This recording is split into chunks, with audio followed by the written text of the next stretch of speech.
Worcester. Worcester-class ships were the last generation of American classic cruisers. Brooklyn-class cruisers.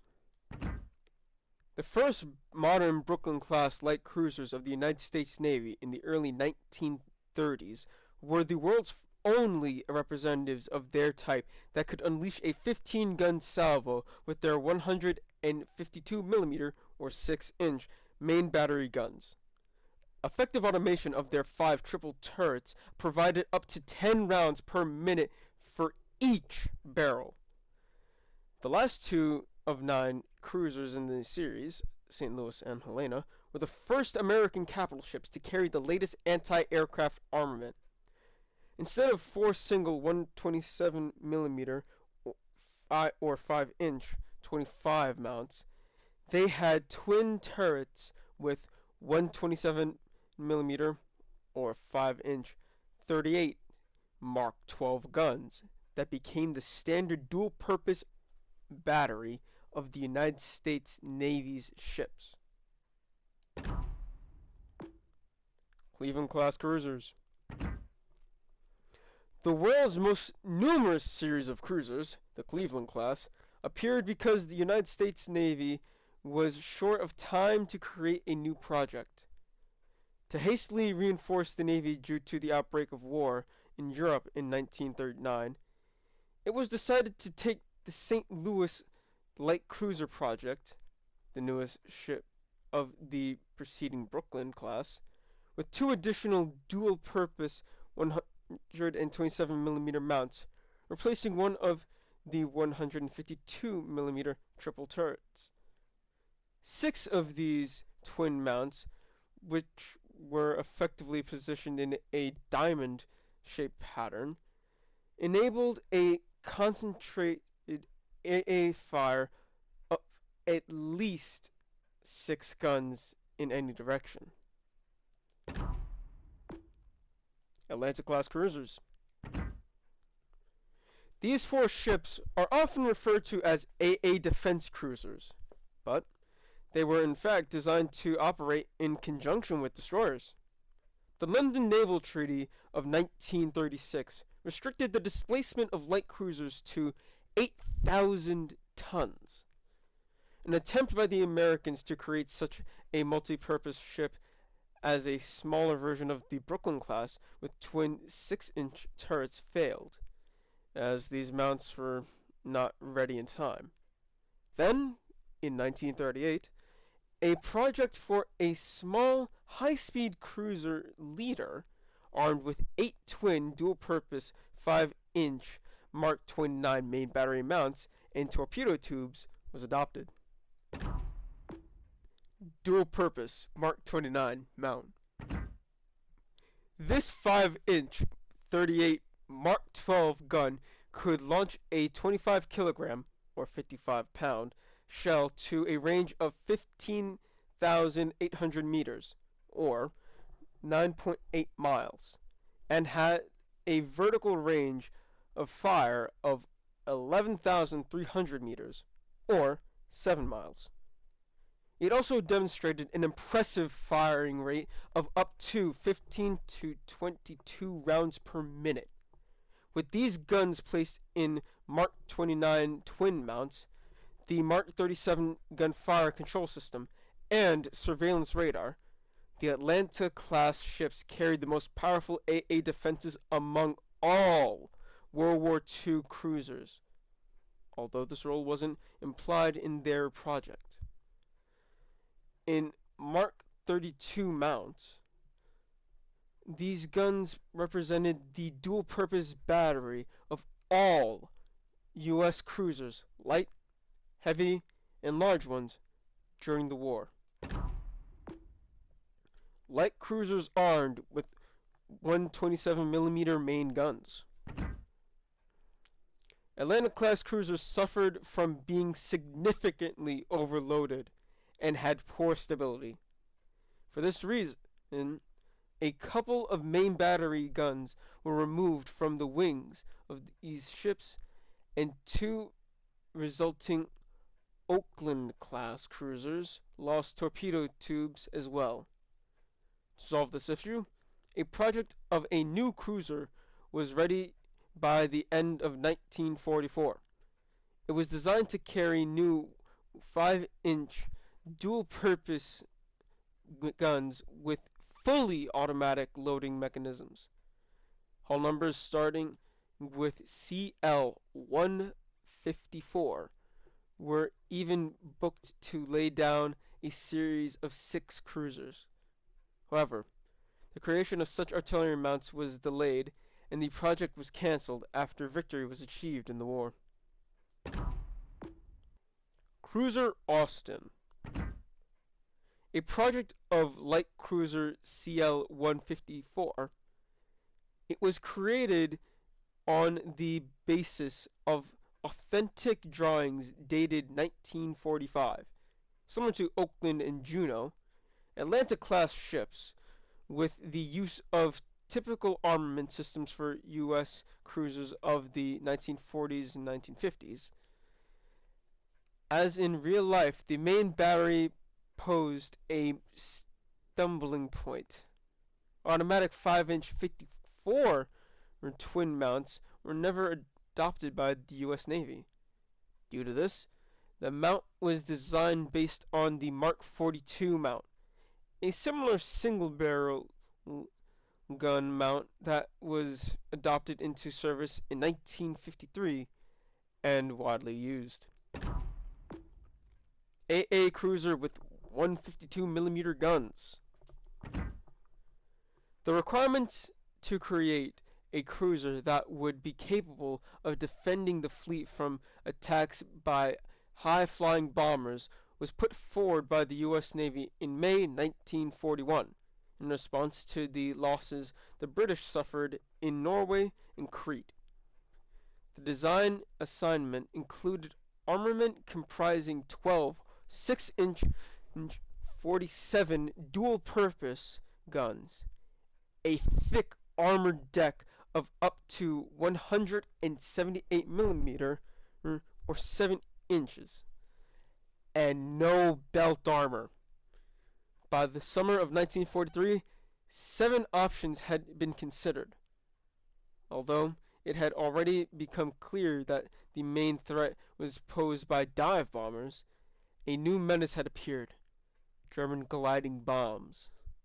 So, the work on a ship of this class continued. Cruiser Seattle. The first version of this project for the U.S. AA cruiser with 152mm dual-purpose guns and triple turrets. In addition to the draft of this project, as of July 31st, 1941, the actually built Cleveland and Worcester classes were used as a prototype. The AA and radar equipment corresponded to that used in 1943 through 1945, when such a ship might have entered service. When designing the dual-purpose triple turrets of the main battery, the constructors referenced the Des Moines-class cruisers. Worcester-class cruisers. These unique light cruisers, the largest in history, owe their existence solely to the creation of the 6-inch 47 dual-purpose guns. Of 4 such cruisers planned, only 2 were built: Worcester and Roanoke. As the AA defense ships, the main focus of their protection was placed in horizontal armor. The layout and thickness of the vertical armor corresponded to that of Cleveland-class cruisers, whereas the horizontal armor could withstand a hit from a 1.5-ton armor-piercing bomb dropped from a height below 2,300 meters, or 1.4 miles. A semi-armor piercing bomb couldn't penetrate it at all.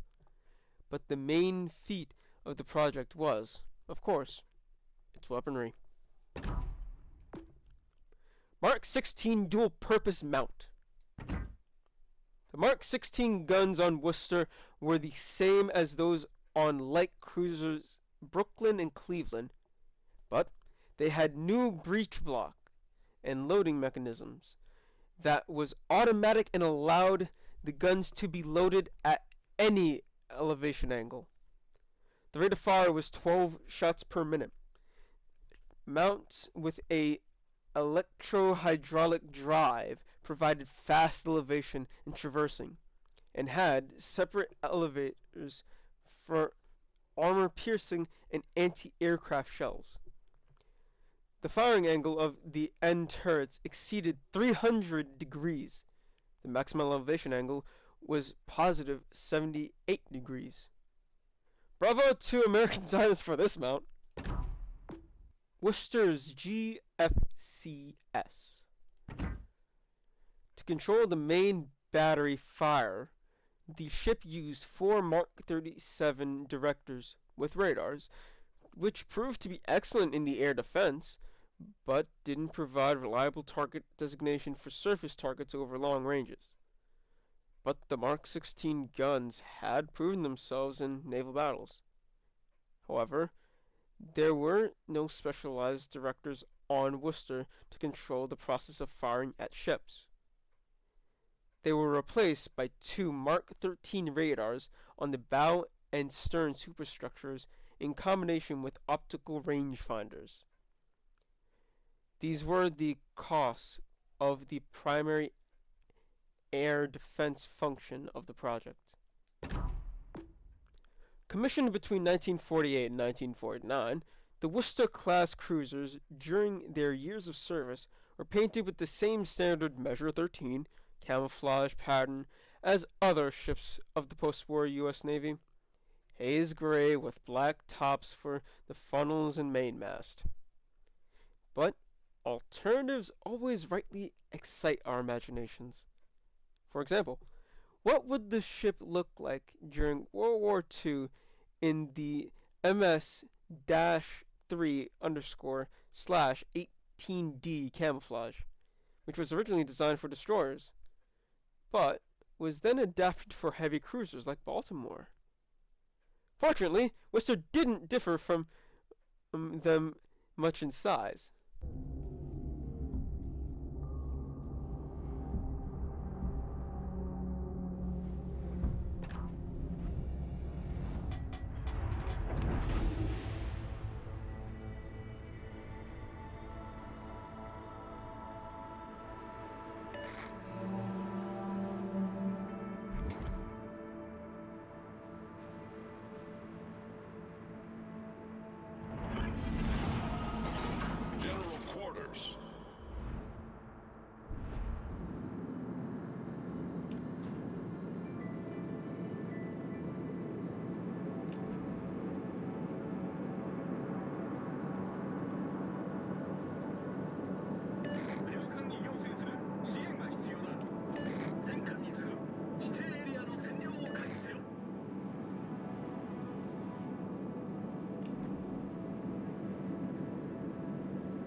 Enemy force detected.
Problem solved, sir.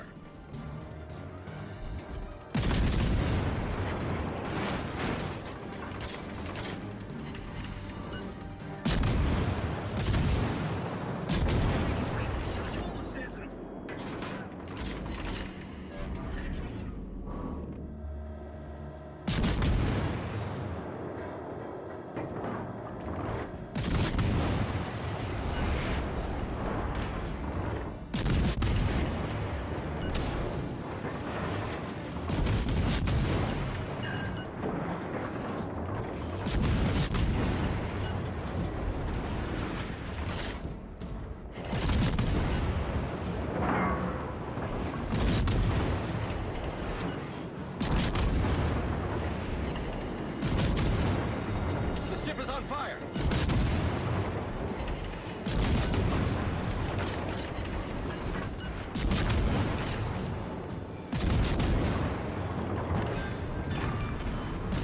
Enemy battleship sunk. Our victory is in sight.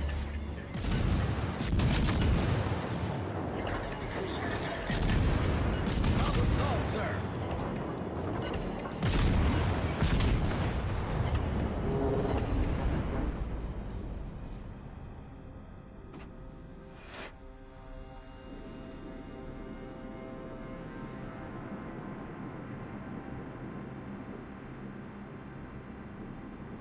That's how it's done.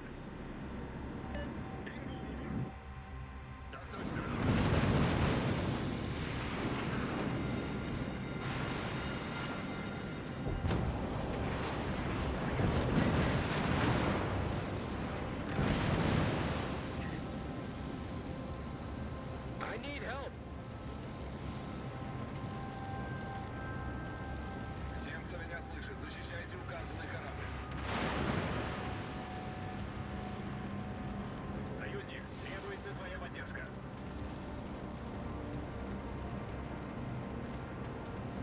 Bestätige.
That was a great